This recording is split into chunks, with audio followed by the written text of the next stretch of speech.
আসসালামু আলাইকুম।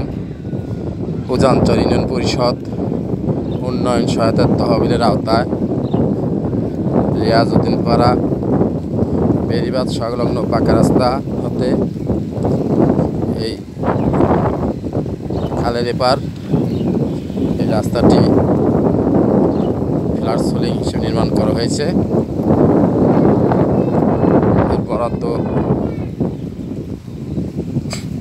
5,40,23 টাকা, প্রায় 550 ফিট রাস্তা এখানে ফ্ল্যাট সোলিং করা হয়েছে। এই পর্যন্তই না, শুরু কমতা হয়েছে। পরিপূর্ণ রাস্তাটি আপনাদের দেখাচ্ছি।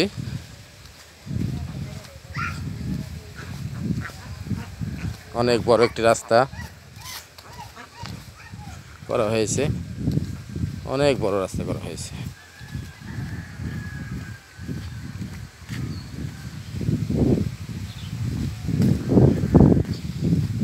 সম্পূর্ণ রাস্তাটি মহোদয়ের সাথে অবগতির জন্য, কর্তৃপক্ষের সাথে অবগতির জন্য এবং অফিসের সংরক্ষণ রাখার জন্য ভিডিও ধারণ করিলাম। এই বিরাট একটি রাস্তা এখানে নির্মাণ করা হয়েছে।